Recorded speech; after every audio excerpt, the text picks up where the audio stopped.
Hello guys, आज हम लोग स्टार्ट करेंगे ब्लड।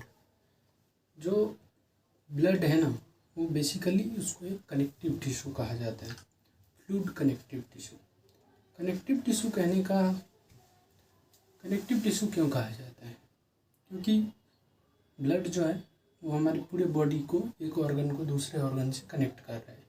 साथ के साथ ये बहुत सारे फंक्शन भी कर रहा है। ठीक है। The way you see life is the way life is the way it will be। ठीक है। सो हमारा नज़रिया कैसा होना चाहिए? पॉजिटिव। चलो फिर ब्लड जो है तो पहले क्या है ये?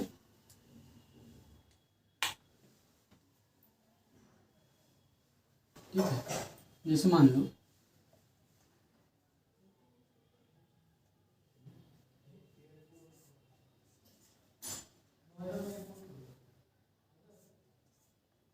ये अगेन हमारा राजू है। ठीक है। हाथ भी बना लिया। ठीक है। तो अब मान लो यहाँ स्टोमक है, ये माउथ है, अब यहाँ हार्ट है। ठीक है। Most importantly food plus oxygen. Food और ऑक्सीजन ब्लड पहुंचा रहे हैं। दूसरा क्या चीज़ है? फूड एंड ऑक्सीजन के साथ साथ और क्या कर रहे हैं? विटामिन्स, मिनरल्स और एंजाइम्स, हार्मोन्स, ये भी ब्लड से जा रहा है। और एक इम्पॉर्टेंट फंक्शन है ब्लड क्लॉटिंग। तो ये सारी चीज़ें हम लोग जो है वो धीरे धीरे जैसे जैसे आगे बढ़ेंगे ये सारी चीज़ें। फूड कैसे जा रहा है? तो फूड के लिए अपन डाइजेस्टिव सिस्टम पढ़ेंगे सबसे पहले। ये फूड जाएगा। ऑक्सीजन के लिए अपन जो है रेस्पिरेटरी सिस्टम पढ़ेंगे। विटामिन्स एंड मिनरल्स ये भी अपन देखेंगे साथ के साथ ही सब्सिक्वेंट लेक्चर्स में। एंजाइम्स और हार्मोन्स फिर डाइजेस्टिव सिस्टम में आ जाएगा। एंजाइम्स तो मेनली डाइजेस्टिव सिस्टम और हार्मोन्स जब अपन ब्रेन, पिट्यूटरी ग्लैंड ये सब पढ़ेंगे तब ये देखेंगे। ब्लड क्लॉटिंग का मैकेनिज्म अभी अपन जब ब्लड के बारे में पढ़ेंगे तो वो साथ के साथ देखेंगे। ठीक है।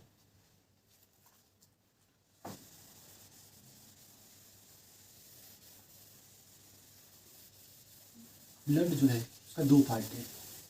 एक पार्ट तो है उसको हम लोग क्या बोलते हैं?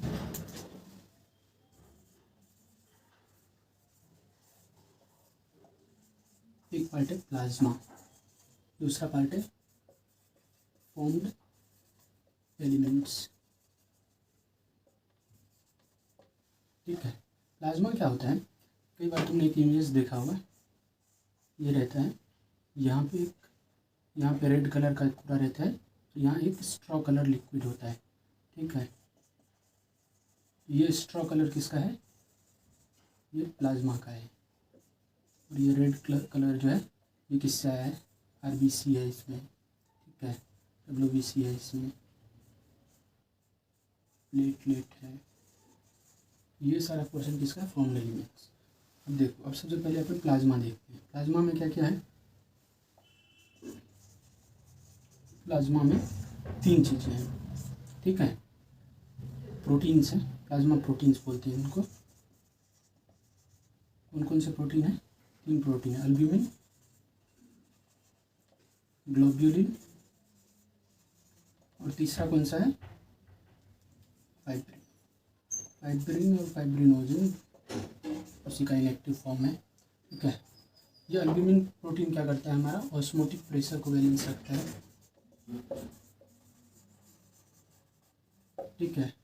और बाकी भी इसका बहुत सारा फंक्शन एक्सचेंज में काम आता है, मटेरियल एक्सचेंज में। ग्लोब्यूलिन इम्यूनिटी से रिलेटेड है। जितने भी एंटीबॉडी होते हैं वो इससे रिलेटेड है। अल्फा ग्लोब्यूलिन होता है, बीटा ग्लोब्यूलिन होता है, गामा ग्लोब्यूलिन होता है। ये सारी एंटीबॉडी होता है। एंटीबॉडी जो होता है बता देता हूँ, छोटा सा पार्ट है। एंटीबॉडी जो वाई शेप्ड स्ट्रक्चर होता है ऐसा, इसमें दो चेन्स होते हैं, लाइट चेन और हैवी चेन। अब क्या होगा कि जैसे कोई बैक्टीरिया आया तो बैक्टीरिया के पास क्या होता है, एंटीजन, तो ये एंटीबॉडी उससे जाके बाइंड हो जाता है, इस तरह से ये एक्ट करता है। ठीक है, दूसरा है हमारे पास फाइब्रिन। ये मेनली काम आता है ब्लड क्लॉटिंग। ठीक है, तो ब्लड क्लॉटिंग के लिए एक इम्पॉर्टेंट जो विटामिन है वो है विटामिन के,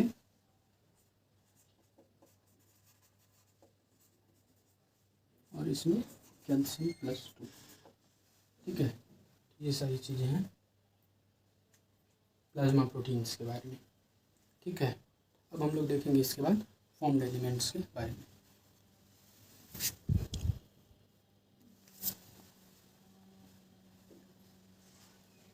ठीक है, प्लाज्मा प्रोटीन हो गया।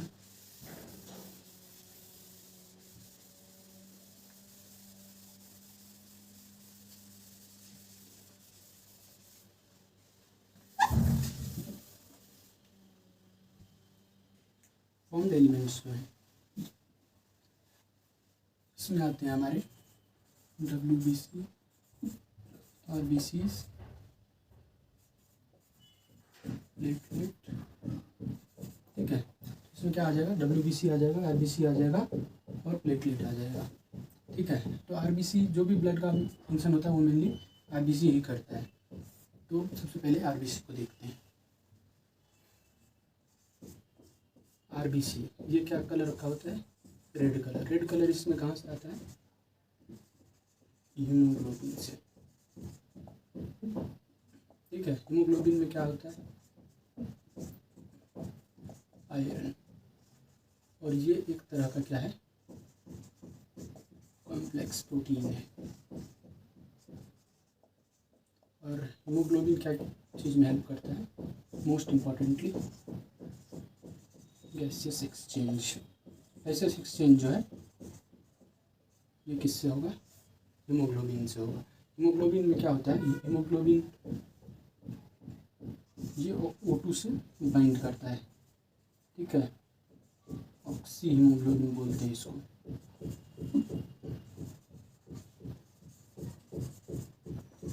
और फिर क्या होगा कि जब ये वापस जाएगा, ये जब सेल में जाएगा तो ये सेल को क्या करेगा, O2 दे देगा, और वहाँ से क्या करेगा, CO2 वो हीमोग्लोबिन से बाइंड हो जाएगा। ठीक है, और CO2 वापस बाइंड होकर यहाँ से कहाँ आ जाएगा, हार्ट में, और हार्ट से कहाँ जाएगा, लंग्स में, लंग्स से CO2 बाहर, और फिर O2 यहाँ पे लंग्स में जो है O2 जो है ये बाइंड हो जाएगा हीमोग्लोबिन से। तो ये पूरा जो है मैकेनिज्म होता है, और फिर ये वापस लंग्स से फिर हार्ट में जाएगा, हार्ट से फिर सेल में जाएगा, फिर सेल से वापस लंग्स में आएगा, हार्ट में आएगा, हार्ट से वापस लंग्स में जाएगा। तो ये साइकिल चलते रहता है कंप्लीट। ये रेस्पिरेटरी मैकेनिज्म है, रेस्पिरेशन का यही मैकेनिज्म है, इसमें काम आता है। अब देखते हैं आरबीसी के बारे में। आरबीसी जो है, वैसे तो आरबीसी को ऐसे बना देते हैं हम लोग, लेकिन आरबीसी ऐसा होता नहीं है। एक्चुअली क्या होता है, एक्चुअल में अगर क्रॉस सेक्शन में देखोगे, ये एक बाइकॉनकेव शेप होता है, बाइकॉनकेव। ठीक है, बाइकॉनकेव शेप होता है इसका। और बाइकॉनकेव शेप क्यों होता है, ताकि जो फाइन आर्टरीज होता है, फाइन आर्टरीज, उससे ये आसानी से पास कर सके, तो पैसेज ईजी हो, इसीलिए बाइकॉनकेव शेप होता है। हम लोगों में नॉर्मली कितना आरबीसी काउंट होता है, 4.5 to 5.5 लाख, 4.5 to 5.5 मिलियन पर MMQ। ठीक है, 1 लीटर में 4.5 से 5.5 लाख होगा। ठीक है, 120 डेज इसका लाइफ होता है।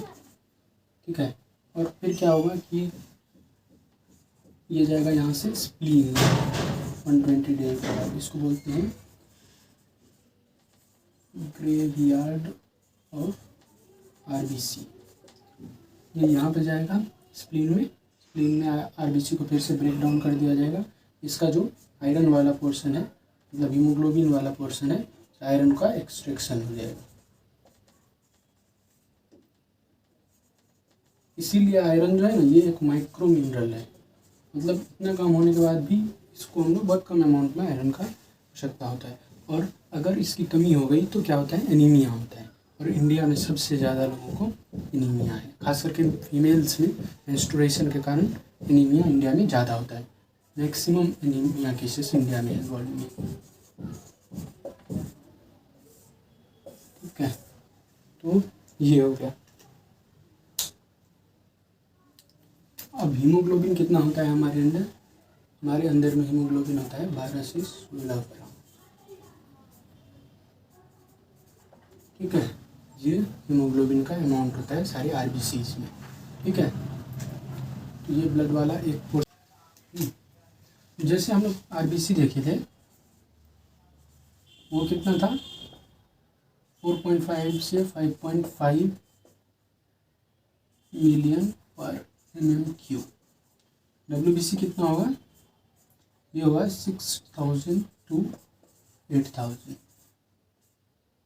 मिलियन पर mm³। इतना लेस होने का एक ही रीजन है। देखो, इसको क्या फंक्शन करना है, सिर्फ डिफेंस का, और उसमें तुम कभी कभी बीमार पड़ते हो, लेकिन आरबीसी का हमेशा ज़रूरी है, क्योंकि ये गैसियस एक्सचेंज फूड हर चीज़ के लिए, और फूड को किस फॉर्म में, ग्लूकोज के फॉर्म में ट्रांसपोर्ट करता है, तो इसीलिए इसका ज़्यादा ज़रूरी है, तो ज़्यादा अमाउंट में। ठीक है, अब अपन प्लेटलेट देख लेते हैं, प्लेटलेट क्या करता है। प्लेटलेट्स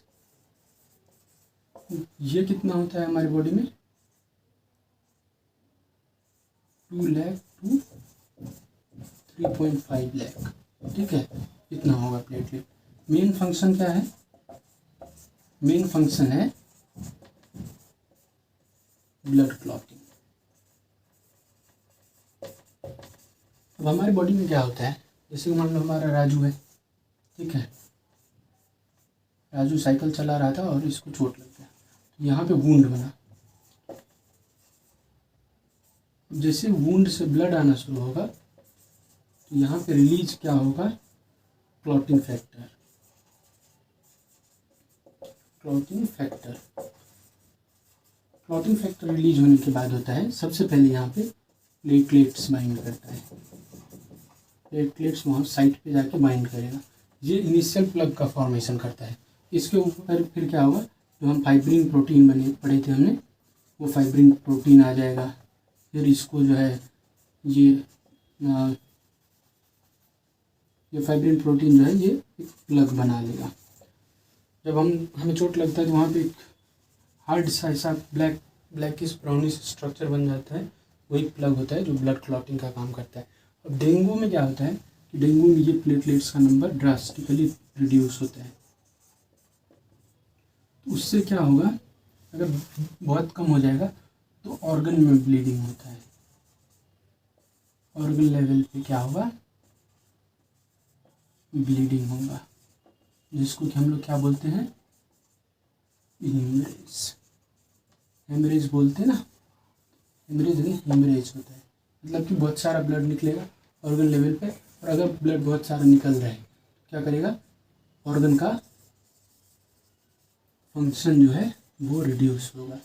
और अगर रिड्यूस होगा या मान लो ब्लॉक हो गया, तो इस कंडीशन में डेथ हो जाती है। मान लो जैसे ब्रेन का फंक्शन ब्लॉक हो गया या लंग्स का फंक्शन ब्लॉक हो गया, और उसको ट्रीटमेंट नहीं कराया जल्दी से, तो डेथ हो सकता है। इसीलिए जो डेंगू है, इसी कारण से डेंगू ही बहुत ही डेडली डिजीज है। ठीक है, तो ये पोर्शन तो हो गया हमारा कवर। अब इसके बाद जो पोर्शन हम लोग कवर करेंगे वो पोर्शन होगा सर्कुलेटरी सिस्टम। अब देखो, सर्कुलेटरी सिस्टम, सर्कुलेशन मतलब क्या होता है, सर्कुलेशन मतलब होता है कि ये एक सर्कल है, तुम इधर से इधर घूम रहे हो। मान लो तुम्हारे पास एक साइकिल है, तुम इस साइकिल को इस सर्कल पे चला रहे हो, उसी को बोलते हैं सर्कुलेशन। ठीक है, मतलब एक साइकिल में चीज़ें जो है वो घूम रही है या हो रही है, इसको बोलते हैं सर्कुलेशन। सर्कुलेटरी सिस्टम इसको क्यों कहा गया, क्योंकि ये क्या कर रहा है, एक ही सर्कल में हो रहा है और जब तक तुम जिंदा हो तब तक होते रहेगा, फ्रॉम बर्थ टिल डेथ। ठीक है, ये कभी रुकता नहीं। अब क्या है, जैसे देखो बॉडी में क्या होता है,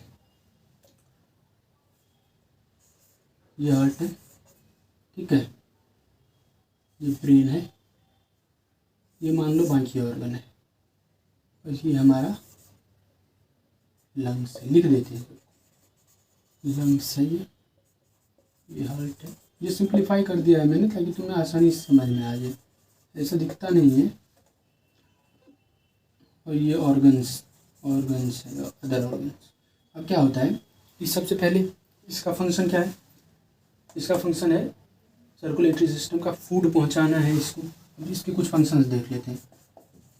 फूड पहुंचाना है इसको, ऑक्सीजन पहुंचाना है इसको, एंजाइम्स अगर कुछ हैं वो पहुंचाना है इसको, जितने भी रिलीजिंग हार्मोन्स होते हैं वो पिट्यूटरी से आते हैं वो पहुंचाना है इसको, जितने भी इनहिबिटरी हार्मोन्स हैं जो पिट्यूटरी से आते हैं वो पहुंचाना है इसको। कुछ और हार्मोन्स जो भी हैं जैसे मान लो एड्रेनलिन है, ये सारी चीज़ें हैं, ये पहुंचाना है इसको। ये काम कौन कर रहा है, ब्लड कर रहा है, या कुछ सिग्नल करना है। ठीक है, वैसे जो सिग्नलिंग का मेन काम होता है वो किसका होता है हमारी बॉडी में, नर्व का। लेकिन जो हार्मोन्स और से रिलेटेड सिग्नलिंग है, फीडबैक है, फीडबैक मैकेनिज्म भी ब्लड से काम करता है। जैसे फीडबैक मैकेनिज्म क्या होता है, जैसे मान लो तुम्हारे किचन है, उसमें ना आटा ख़त्म होने वाला है, तो तुम्हें मेड बोलेगी कि भाई साहब आटा ख़त्म होने वाला है, तो तुम्हारे पास में मैसेज आएगा और तुम फिर आटा खरीद के दे देगी। यही है फीडबैक मैकेनिज्म की। जैसे मान लो कोई रिलीजिंग हार्मोन है, जैसे ग्रोथ हार्मोन है, ग्रोथ हार्मोन अगर तुम्हारी बॉडी में सीक्रेट हो रहा है और फिर थोड़े टाइम बाद पता चला कि नहीं इसकी एज तो ग्रोथ होने की ख़त्म हो गई है, 21-22 साल का हो गया है, अब कितना ग्रो करेगा, इतना मतलब चेक बाहर निकल जाएगा छत से। ठीक है, इसीलिए उसको फिर इनहिबिशन करता है। इनहिबिशन कैसे करेगा, ब्लड में सिग्नल आएगा और ब्लड फिर उसको ब्रेन को देगा और ब्रेन में पिट्यूटरी ग्लैंड जो है उसका इनहिबिटरी हार्मोन सीक्रेट करेगा, बंद हो जाएगा। ठीक है, उसी तरह देखो अब क्या होगा, हार्ट से ब्लड आएगा, हार्ट में आएगा ब्लड, हार्ट से लंग्स में जाएगा। इस ब्लड में क्या है CO2, और इधर से क्या आ जाएगा O2 वाला ब्लड। अब ये O2 वाला ब्लड इधर से सारे ऑर्गन्स में जाएगा और ब्रेन में जाएगा। ठीक है, इसमें O2 ऑक्सीजन साथ में ग्लूकोज बाकी जो हार्मोन्स और ये सारी चीज़ें हैं ये वहाँ तक पहुँच जाएगा। अब सर्कुलेटरी सिस्टम ये सिंप्लीफाइड मैंने तुम्हें सिर्फ छोटा सा बता दिया, इसमें बहुत सारी चीज़ें हैं जैसे कि हार्ट का पार्ट्स हैं।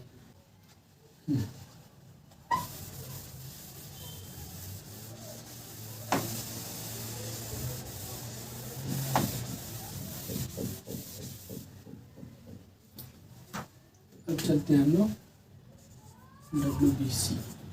WBC को ल्यूकोसाइट्स भी कहा जाता है। ल्यूको का जो मतलब होता है वो होता है वाइट, और इसीलिए इसको वाइट ब्लड सेल भी कहा जाता है क्योंकि ये कलरलेस होता है। एक बात और, जो RBC होता है उसमें न्यूक्लियस नहीं होता है, इसीलिए इसको न्यूक्लिएटेड कहा जाता है। जबकि WBC में यहाँ पर न्यूक्लियस होता है, ये प्रेजेंट होता है। अब जो WBC है वो दो टाइप का होता है, एक तो होता है ग्रेन्युलोसाइट्स, दूसरा होता है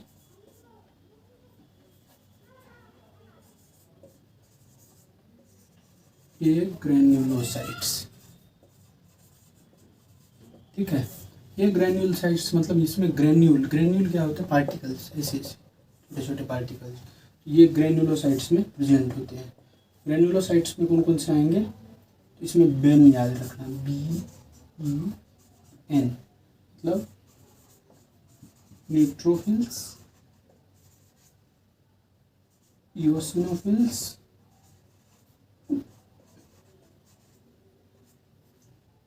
और बेसोफिल्स। ये तीनों हो गए। सबसे ज़्यादा ये मोस्ट एबंडेंट होता है,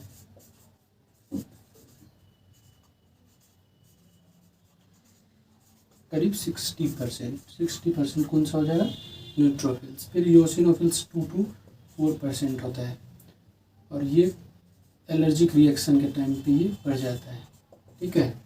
बेसोफिल्स होता है 0.5 to 1%, ठीक है। ये ट्यूबरकुलोसिस और के केस में ये बेसोफिल्स बढ़ता है। फिर एक ग्रेनुलोसाइट्स में दो हैं, मोनोसाइट्स और लिम्फोसाइट्स। अगेन यहाँ पे ये करीब 24 to 30% होता है, ठीक है। और बाकी जो बचा प्रोपोर्शन है 5 to 6% ये मोनोसाइट्स होता है। तो ये जो पूरा है, अगर तुम्हें कोई इन्फेक्शन हो रहा है, कुछ भी हो रहा है, तुम्हें या तो न्यूट्रोफिल्स बढ़ेगा या कम हो जाएगा, ठीक है। और फिर यूसिनोफिल्स, बेसोफिल्स, उसी प्रोपोर्शन में मोनोसाइट्स और लिम्फोसाइट्स। लिम्फोसाइट्स जो होता है वो दो टाइप का होता है, एक तो टी लिम्फोसाइट और दूसरा बी लिम्फोसाइट। बी लिम्फोसाइट जो होता है वो बोन मैरो में बनता है, और टी लिम्फोसाइट जो है ये थाइमस में बनता है। थाइमस क्या होता है, एक ग्लैंड होता है, मतलब एक तरह का ऑर्गन होता है जो यहाँ प्रेजेंट होता है, ठीक है। और विथ टाइम ये डिजेनरेट हो जाता है by the age of puberty, 12-14 years तक होते होते। और बी लिम्फोसाइट्स ये हमेशा बनते रहेगा, क्योंकि ये कहाँ बन रहा है, बोन मैरो में। अब क्या हुआ कि मान लो तुमको कोई इन्फेक्शन हुआ, तो क्या हुआ कि WBC के पास में इंफॉर्मेशन आया कि तुम्हें जो है ये इन्फेक्शन हो रहा है। और इन्फेक्शन जैसे ही तुम्हें होगा वैसे ही क्या होगा कि WBC बॉडी रिस्पॉन्ड कैसे करेगा, WBC का अमाउंट जो है वो बढ़ेगा, तो बॉडी जो है वो इन्फेक्शन को फाइट करने के लिए WBC का अमाउंट को बढ़ा देगा, ठीक है। तो आज हम लोग एक बार हार्ट का डायग्राम देख लेते हैं, अगले लेक्चर में पढ़ेंगे।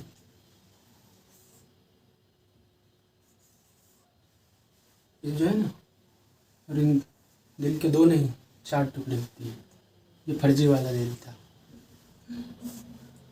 ऐसा होता है, ठीक है। ठीक है, ये ऐसा होता है। लेफ्ट वेंट्रिकल है, ये सबसे बड़ा होता है। ये राइट वेंट्रिकल है, राइट ऑरिकल है, और ये लेफ्ट ऑरिकल है, ठीक है। फिर यहाँ पे इधर से एक वेन आती है, इधर से ब्लड आता है, इधर से हर जगह जाता है। ये सारी चीज़ें हम लोग नेक्स्ट लेक्चर में कवर करेंगे। नेक्स्ट लेक्चर दिल का लेक्चर होगा, हार्ट, ठीक है। चलो guys, take care, be healthy, be happy, all the best.